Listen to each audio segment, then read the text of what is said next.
Welcome back to another Liquid Bullet production. We are now into the part 2 section with Mr. Albert Patrick, continuing on from the Colin Ireland serial killer. So, Albert, can we just ask you a little bit about the CCTV image that you captured Colin Ireland on? Yes, certainly.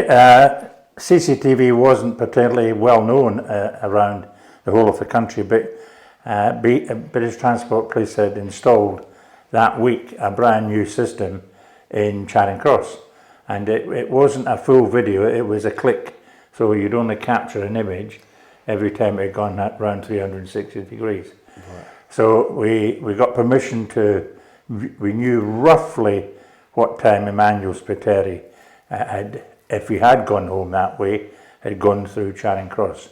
So we sent a small group of detectives to HQ, and they sat there looking at the screens for the description that we've been given.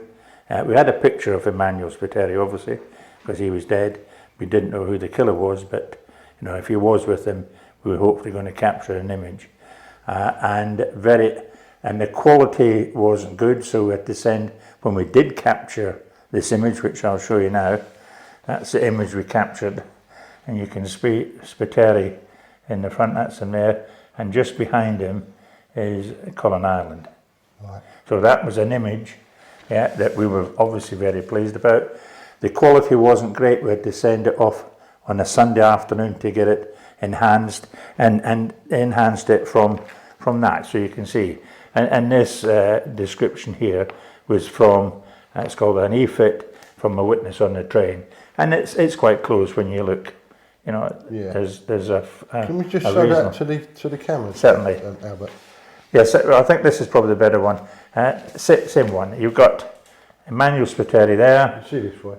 And so you let the hold it up. Sorry, if you hold it up for a second so viewers can see it, just up next to your shoulder, sort of face height, a little bit higher.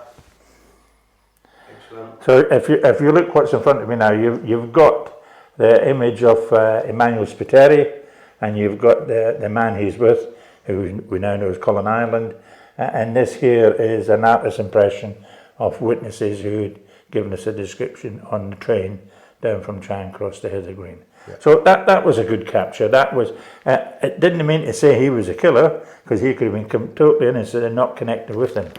What was important for elimination purposes was that we used an expert to give us the height of Emmanuel Spiteri. Right. Didn't really need that, because he was lying dead in the mortuary, and we could measure exactly how tall he was. But more importantly is you can see the extra height, which is about a foot taller. Sure, it's giving you a target. Exactly. We got exactly how tall he was, 6'2".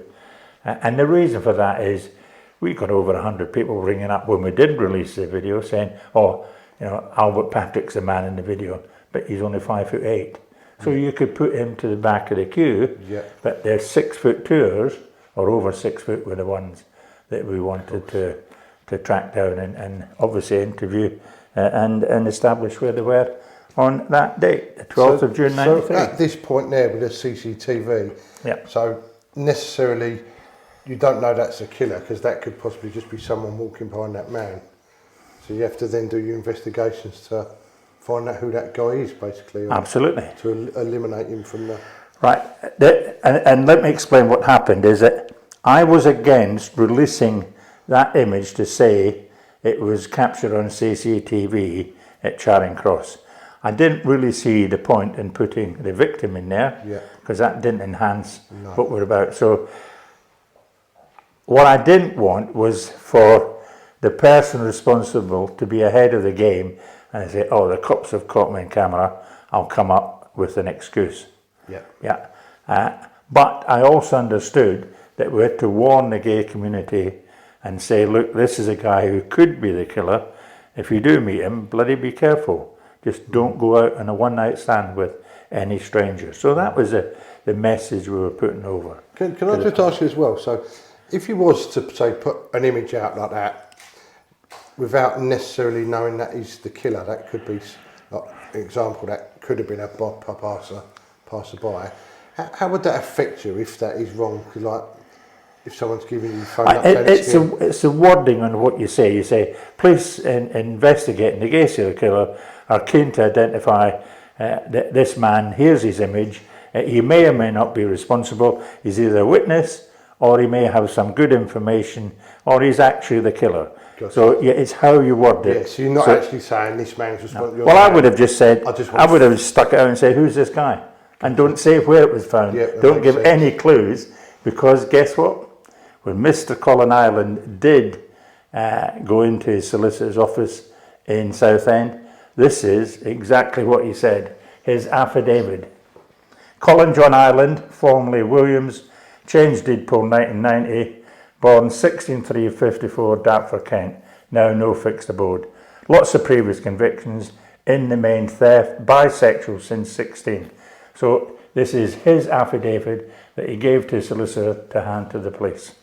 On Saturday at the end of June 93, I went to a pub in London called the Coleherne in Earl's Court. It was in the evening about 10 p.m. and I spoke to a man who I had seen previously. He gave me his name, Emmanuel, and eventually it was agreed I would go back with him to his flat for homosexual purposes. It was obvious he was a submissive type, and I realised and it was for bondage because I was the aggressive type. We went by tube to Charing Cross, then by train to a small station near Lewisham. On the train he mentioned it was going to be a threesome, but I didn't believe it. Walked from the station, can't give any direction, except it took 50 minutes. Went through the front door of the house, then upstairs. When I arrived at the flat door, it was opened by another man. I considered it to be dangerous, so I turned around and left. I got back to the station about 1 a.m. and got the impression there were no trains to enable me to get back to Southend, so I slept in the grounds of a big house. I do not want to talk to the police, but I understand they want to talk to me. I do not want to give the police any opportunity of recording my voice, as I understand they have a voice recording of the killer. So that's his affidavit, that's his statement that he wished his solicitor to hand to the police. You'll not just pick up on a little bit there. So he's basically saying he went to the flat and there was another man there and he considered it dangerous. Now this is a man who's already killed how many people? He's 4 by then. So he's the killer that's already killed 4 people, and he's... But he's saying I'm not the killer. It just seems weird that he's worried about danger when he's clearly the danger. Oh, absolutely. But did he produce that based on us, the police, releasing that image? And I think the answer to that is yes. Right. And what I'm saying is that in the future, and what I lectured on was, be careful how you present that image when you're appealing to the public. Because my big thinking is always think defence. Is if this particular image is put in front of the suspect, what would he be likely to be saying about it? Yeah. And okay, we were able to ring the weather people, and they said, well, it was pouring down the rain all night in Lewisham at 1 o'clock in the morning. And I know Lewisham very well. Yes, you could have sat there and got to sleep or kept out the rain, but park that, because that was the start of building a case against the killer, Colin Ireland. Can I just ask you, sort of, obviously you've looked through the CCTV, how much work and hours have to go into that sort of, just to find that one picture? You make your own luck, and the guys, well, they know if they're working for me, they've got to work bloody hard. So they weren't going to let it go home until they found an image. Oh, really? Or found some. No, I'm being a bit harsh. No, my staff, were excellent. They knew, where I was coming from. They understood what I was trying to achieve. Yeah. And also, if we hadn't had the information from the gay man through Gallup, who told us about this trip and seeing the man on the train down through Heatherfield, we went, well, where would we start? We could have started at Liverpool Street. We could have started at the Embankment. And we were not lucky, we were fortunate that we had a brand new CCTV system in place. And it was hard work. It took nearly the whole of the Saturday. So when you was looking for that, an image of him, how many sort of hours, did you have a time scale roughly, or was it just... Well, yes, we had, because we knew that Emmanuel was last seen on the Saturday, so yes, and that he wasn't found until the Tuesday, but he didn't go to work on the Monday, so there was a fair bet it was Saturday or Sunday that he was killed. So someone had to sit through and watch 48 hours of... That's it. Constant. Yeah. It just shows how much work goes into this stuff. That well, it's a lot easier now with computers, and I think you push a button and they'll do the job for you. So did you have any witnesses to identify any images? Yes, certainly. We on the train down, we had 2 girls who were on the train who watched him. We had a man we gave the pseudonym Alan Holmes to. He was excellent, as I said, I've described already. He identified him and he made a statement. We had Faye Vernon, as you know. She saw this tall man come back with Andrew Collar at my address in Hackney, and there were other witnesses who had seen Colin Ireland in the Coleherne in the periods that we're talking about. He was a constant member of that pub, as you would say. Yeah, can I just ask about, did someone pick him out on a video ID? Yes, because he wouldn't agree to an ID, just to line up and face him, we had to then find 20 odd, I think it's, 12 volunteers to come forward who looked like Colin Ireland to be part of a video, and they picked him out on the parade. Can I just ask you a little bit like that? So, how do you pick out people to go in a lineup? You've got to be fair and sensible about it. You've got to get somebody who's 6'2". You've got to get the age right. You've got to get, you might not always get the hair right, but you've got to get the age right, the stature. So it was people from the streets. We used the TSG, and they went out. We brought them into. So they're like volunteers or something. Absolutely, yes. When I was at Brixton, we used to do the ID parades on the underground. We were coming up the station, so you had a mass of people, faces, coming on the ground. So this was to stop wasted time and lineups that witnesses may not wish to be confronted with the person who they had seen. So can I ask about, did Colin Ireland present himself to solicitors before you sort of went in? Yes, and he decided, I do believe he decided after seeing his picture on the national television that he went into his solicitor and said, I'm the man in the video, but I'm not the killer. Yeah. Oh, so... so he went, that was on the Monday. On the Tuesday, and he said he was sent home to think about his position, and he said, I'll come back the next day if the police want to talk to me. So that arrangement was made, and he was, DC Gillen and DS Webster went to the solicitor's office on the Tuesday. I think there's a date there, Tuesday. Let me just refresh my memory, I can give you the exact date. He was arrested on Tuesday the 20th of July at the solicitor's office in Southend. He never opened his mouth. He never said a thing for the next 4 days. So as soon as he'd been to the solicitors, I wonder why. The solicitors contact you direct and call you in for a meeting? Yes. Yeah. And then so by the time he got to the police station with his date of birth, with his date of birth, and we obviously know some facts about him. In fact, the inquiries had started the night before. We had some idea who he was by then.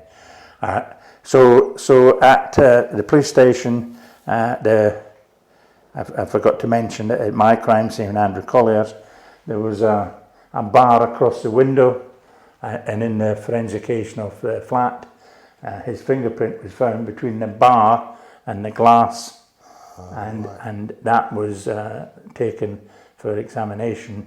It was compared against Colin Ireland's, and it was his. So nice.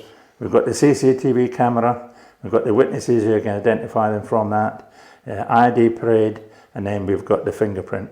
So, he's caught so we're getting rights. it. Yeah, he's pretty much. A fingerprint doesn't say when he was in there. He could have said, "I was a paint and decorator." True. So, yeah. So think defence, Lee. Yeah. So the fingerprint was excellent. So as far as evidence is concerned, and if you don't open your mouth and you don't explain the fingerprint, then you're entitled to say, well, you were given that opportunity, and because he didn't come up with an excuse or a reason, I was in there as a friend or whatever he was going to come up with, he was charged with the Andrew Coleherne murder. So when you first arrested him now, at that stage, you say he just said no comment, or? He didn't even say no comment. He never opened his mouth for 4 days of interview. Never opened his mouth. He obviously talked to the custody officer. He obviously talked on the phone to his mother and father, because he was allowed a phone call.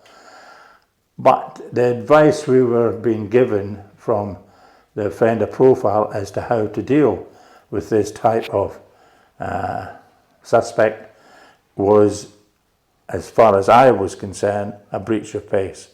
We were haranguing him, we were saying things that we really shouldn't have been saying based on what they thought the right process was to get him to confess. So the solicitor drew that to our attention, and we stopped that style of interview very quickly. But as I said, never opened his mouth in any of his interviews. He just sat there, never even said no comment. Can I just very frustrating, by the way. Can I just ask you, like, your own feelings? Like, obviously, you pretty much thinking this man's a killer now. What's your feeling when you're in this room face to face with him? I didn't have that experience because, you know, I was at the position that I had staff to do that. Yeah. But Jim and Terry and the DI from Kensington, experienced interviewers. It's that you've got the evidence, haven't you? Yeah. And that was strong evidence that was sufficient to charge way back in 1985. Not necessarily convict, but he would have to have been lucky with the jury if he was going to walk out the fingerprint, walk out being caught in the CCTV, and people identifying him. And of course, when he did talk to his mum, DC Gillen was present, and he recognised the voice straight away as the person who'd rung up saying, "You've missed the fifth one. Why haven't we made the connection? I've killed Emmanuel Spiteri." So we were building a case against him, and we probably would have resubmitted all the exhibits that were secured from the crime scene, because sometimes things can be missed. So, as I said, building a case. How did Jim and Terry feel? Probably very, very frustrated. But if you had seen his face when Terry put the fingerprint identification mark to him on the bar, between the window and the bar at Andrew Coleh's address, you would not believe it. Fortunately, it wasn't videoed, but Terry said, unbelievably dumbstruck, "I've made a mistake." Oh, so he really believed he wasn't going to get caught. Yeah, no, he was saying, and without physically saying it, his expression was, "Shit, I've cocked up here. You know, I've left my fingerprint at a crime scene when I've been so careful over the other four that I was involved in." So that was pleasing, I think, for Terry and Jim to just see that expression. Yeah. So even though he admits it eventually, he wasn't pretending to. No, it was interesting. I got on very well with his solicitor, and he said, "Albert, are you? if we hadn't pleaded guilty, would you have got him convicted?" And interesting question, because you just never know. I do think it was actually quite a strong case from what I've been explaining to you now. But he, as I said, did not admit it. He just kept stooped for it. I think the Ken John appeal on the television actually did help, because I'll give you the date. He on Thursday the 19th of August, when he was en route back from the prison to the magistrate's court for the committal proceedings, he said, "I want to speak to Mr. John." And then individually, my staff interviewed him first for all of them, and then the individual investigating officers for each of the murders interviewed him in more depth. And it was so matter of fact. It was laid back. Yeah, I killed him. Yeah, I hung him. You know, did it this? Yeah, I did this. Yes, I did that. But what he said was, so when he was telling him this, was he just sort of calm and yes, just, yeah, like it was, I'm going to work, picked up a sandwich? You got it. Really? Unbelievable. Sort of no remorse, no guilt? None whatsoever. None. And even when, we'll talk about what the judge said as well when he comes to the trial, when he comes to the Bailey on Christmas '93. Amazing experience there, you know, just to have pitted your wits against a guy who was, you know, teasing the police and all the pressures that came from the media and the gay community. So let me just tell you what the press said about the investigation. So let me just read what the judge said. Judge Sachs, in sentence in Ireland at the Old Bailey on the 20th of December '93, said, "In my view, it is absolutely clear you should never be released. To take one human life is an outrage. To take 5 is carnage." And the media, you'll like this one. This was in the Today paper, 21st of December '93. Fair force. The police are often criticised, and rightly so.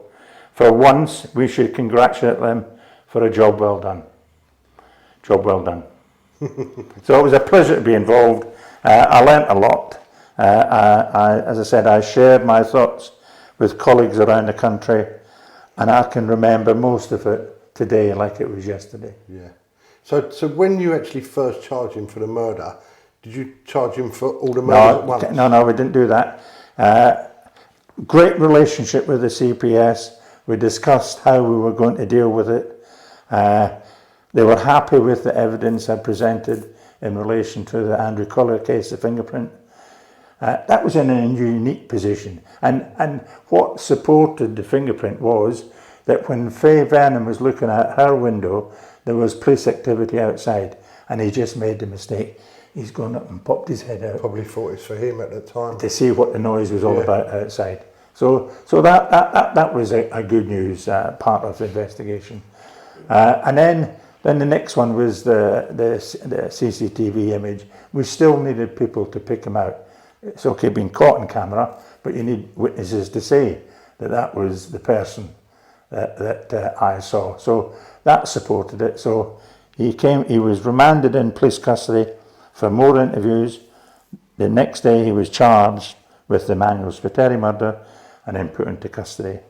And then a month later is when he said he wanted to talk to Ken John. And that's when he then confessed to all well, he confessed to all 5 because he'd never confessed before. So he admitted all 5 of the murders. If he hadn't confessed to that, how would you link them together for like a court? Would you charge him for all at once or one individually? And no, again, I think that's in my day I could have made that decision, but then the CPS would have to ratify it. Right. But you've got to have a bit of common sense in relation to what you get him down for 1 or 2. You know, it's better than none. Yep. And also you've got a pathologist who's saying, in his experience, what I saw at the Walker murder, I'm happy to say, as part of my experience, that the same killer was at the Coleherne murder. So, and when you look at the photographs and how everything was displayed and arranged, you know, Peter West, he's an ex-man, he's passed away now, but he was an expert witness, so the court could have listened to that evidence. So you had Coleherne and Walker connected, you had Spiteri connected, so we were, and I wouldn't have given up. You know, I would have still been working hard for the months ahead after charge to improve the case to the best of our ability. Can I just ask you sort of a question for myself, really? When you do these sort of cases and the solicitor is sort of working for someone that you know has committed a crime, and they're sort of there to, if they don't say guilty, they're there to sort of get them off the case. Well, the solicitor... How does that sort of... Yeah. Listen, the solicitor, whether you like it or you don't, is there for a reason. Yeah. And he's there to look after his client's interest. Yeah. And whether you like it or you don't, yeah, I think there's a... If you look at what I'm doing in relation to Retterton, there is a time to actually sometimes tell the truth. Yeah. As a defendant. Yeah.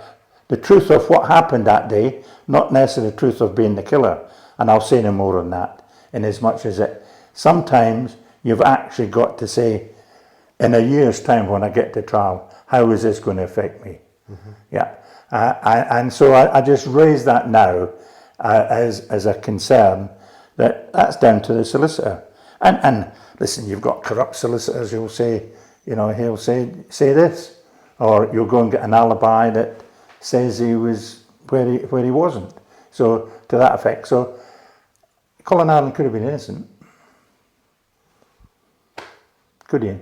Come on. What's your thinking? You've listened to me now. Listening to you. No, you've got the fingerprints, you've got everything, and a confession. So Lee, that's why it's a good news story, because it was an honour and a pleasure as a fellow human being to be charged with solving the death of another human being, and it was part of what I was about and part of my life as a serving cop. Can I just ask you about the arrest of him? How sort of that was sort of went down properly, and the arrest.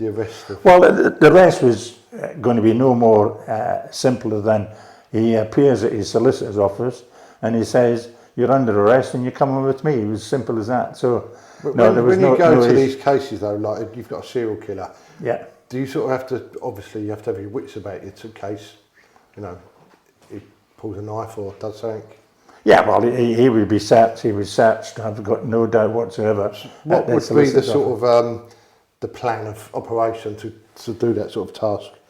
Well, it's what did we have as an investigating team, and quite clearly the fingerprint was high in the agenda, but you don't necessarily want to release that to your suspect straight away. Yeah. Yeah. So there was a plan, and we were given guidance by Paul Britton, and again, my personal view is that Paul is good at what he's doing after the person has been charged and convicted.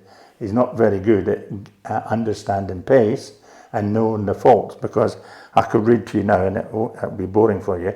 The solicitor actually did have a right old dig at the questions we were putting to him, because we weren't going straight to the point and asking him straightforward questions like, where were you? What did you do? Who were you with? All basic questions. Not say, I'm down in Southend and I'm going to be interviewing all your family down there, and say things that are really not relevant. Mm-hmm. So I've said enough on that, but just for future advice, I think the police learned that it was only a tool in the toolbox and that you use it. I have met some brilliant offender profilers who have given me solid, perfect advice, and they've been spot on. Yeah. So you've got to be careful how you manage that situation, and that was all part of trying to get him to confess. But I must admit, I was sitting back quite cheerful because I had a fingerprint. I had him on camera. It must be a good feeling that you've achieved and taken him. The public's now safe. You've taken him away. It must be quite a nice feeling. It was, and it still is, believe it or not. The three of us, Ken John, Brian Edwards and myself, we were commended by the Commissioner, a lovely event at the Yard, and staff, the forensic officer who found the fingerprint, he was commended, the officer who found the photograph, the image, the CCTV, he was commended, and Terry Webster being sharp and getting old tape recorder on the landline. So the right people were. I would want to be done if the commissioner wasn't going to do it. No, I would give them my accommodation if I could. So it was a challenging, exciting, not exciting. It was challenging. You know, I didn't sleep for 2 weeks. Yeah, I was going to ask you. And I just did not sleep. With all that going on, when you come away from your work, you must still be thinking of how can I do this or what can I do, and we got to catch this guy. Yeah. So can I just ask you one more question now? Because if he killed again, we were well, not liable, but it's on your conscience. I know. Can I just ask you about Colin Ireland? After you've arrested him, did he ever say why he did these killings, or? I think he said it in his affidavit. He didn't like, they were an easy target. Didn't like them. He was bisexual from 16, so he's had some sort of relationship. Now, he used to visit the clubs in the West End, and he didn't particularly like them. You know, that type of human being. Yeah. He just didn't like them at all. Albeit, he was in relationship with them. But he was a big man. He was aggressive type. Yeah. We'll never really know what he was like, to be quite honest, because he passed away in prison after falling over. Oh, he's passed away now? Yeah, he fell over in prison and passed away as a result of his injuries. So that's sad in some respects, because he's still got a mum and dad, or I dare say they passed away as well. Yeah. So somebody out there still loves him. Yeah. But he caused a lot of anguish, a lot of headaches, a lot of pain. Just another question now, but do you have to deal with like the families at all, like to tell them that their son's been? Well, that's the same in any murder. Yes, you have, and and on this occasion I couldn't tell all of them because I wasn't in charge. I was only in charge of 2. Emmanuel Spiteri, his family were from Malta, I think. Yes, he was Maltese, so I didn't physically get to meet the family. Andrew Collier, his family were from East London. What about the killers' parents and friends? Do you have to deal with them as well? Or yes, they're just as much a victim as the families who have lost their loved ones. Is it part of your sort of job description to actually inform them, or is it you don't have to because they're over a sort of legal age? There could be a witness, you know, they could hold information that's crucial to what you're trying to achieve. So you're not going to ignore them. So you would have spoken to them during the case? Yeah. How do you find that, talking to the parents about it? It must be... Well, that's a tough call, isn't it? Because they might be saying, okay, I accept what you tell me. I'm sorry, it's my son, it shouldn't have happened, or he's been like it since he was 16. Of emotions, sort of absolutely. Upset, sad, angry. Yeah. It must be, to be honest with you. You wouldn't necessarily. You would want to find another member of the family to break it to mum and dad. Right. You know, you got to assess the situation as it comes in front of you. Yeah, there's a lot more to the job. It's a tough job, really, isn't it? Yeah. Well, it's as I said. Yes, it was. It's what I enjoyed doing, and I'll never regret a day of being out there at the sharp end of policing until as I'm sure you know, I retired and went back and did another 15 years just to give my experience to current SIOs who may or may not have been struggling with a particular case. And I've had some results, and I haven't had huge results, but I'm only interested in the truth. Yeah. End of. So Albert, after you've sort of witnessed and been and seen these murders, you've seen the horrific killings. How do you deal with that sort of when you come home? Do you talk about it to your sort of wife, or is this something you have to keep personal to yourself? I think tough question. I'm not particularly chat all the time about what I do at work, but on this occasion, I think the best thing I ever did was actually go on holiday. I spent a week on holiday out in Spain just as a break.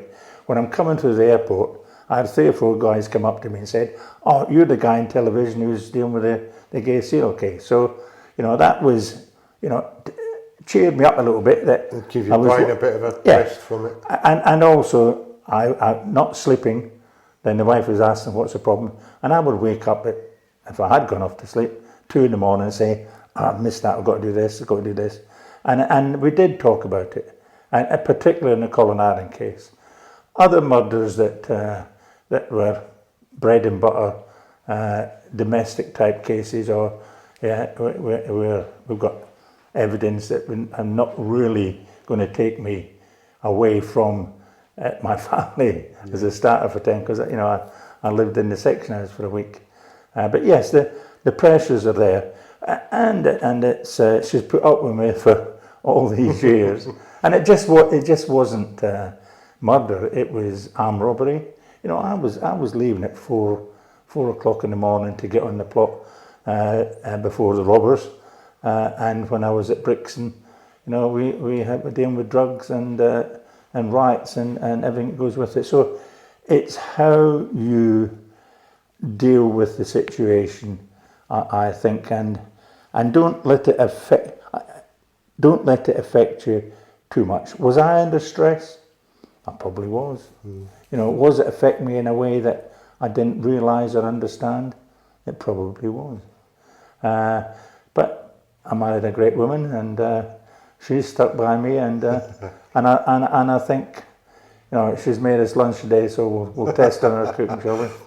Just one more question while on that subject. Can I just ask about your family? Did they worry about you when you're going out to do this type of job, for what you could come up against and stuff? Yeah. My girls never saw me, they would say. So as young girls growing up, they were just being young girls growing up, so they saw the dad when they saw the dad. Yeah. And probably, I never talked job really, being brutally honest, but most certainly in the Colin Ireland case, I brought that home with me. And I did talk. Come on, to have been involved with 3 people who've been killed in a week. I know that 3 people been killed at once and it was one incident, but 3 times in a week, he's gone off to the Coleherne and just picked his victim, and not to catch him quickly, and no more people killed in London is what we're paid to do, isn't it? Yeah. We're paid to protect the public of London, and we did that, and it was a challenging time, and I'll say now, I remember like it was yesterday, and we'll never forget it. Just one more question now, but so obviously when you're going to see these murder cases, all different ones you've sort of been involved in, obviously seeing it firsthand rather than just reading it in a newspaper, did that ever sort of worry you about your own family? Like for me, if I was to watch a video of a child killer or something, if I'm not in the house, I'd be thinking, are my kids safe? But seeing it firsthand, did that sort of play a part in your life, sort of, that people like that are out there, Aren't they always going to be out there? The world can sometimes be a horrible place. Yeah. And you've just got, as a looking after your family, and I'm able to do that a bit more now. You've just got to protect them and love them as best you can, and look after them. And if you think they're in danger, then you've got to do something about it. Yeah. My youngster, she went to the pictures of the day, and we took her to the pictures because we just didn't want to allow her walking through the streets of Bexley, and we pick her up afterwards. And I remember we picked the 2 girls up from the clubs in Dartford, 1 o'clock, 2 o'clock in the morning. When you didn't particularly want to get out, you go and pick them up. Do you think that could have been more aware of what you was aware of, though? Yeah, where other parents had read it in the paper and look at them sad 4 little kids, the twins.